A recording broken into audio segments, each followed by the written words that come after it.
is pretty close to the edge of the Greek continental shelf.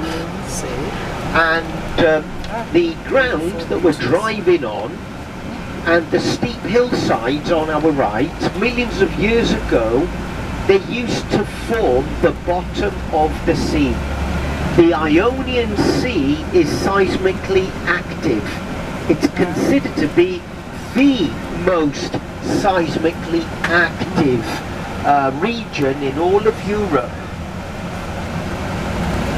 So millions of years ago, some 250 million years ago, this part of Greece was lying on the bottom of the sea. Oh, wow. But dramatic forces of compression in the ground, seismic activity caused by tectonic plates grinding each other, pushed the seabed out of the water, giving rise to this present landscape. The ground beneath us has buckled, and it's been faulted and uplifted, it's been thrusted due to earthquakes.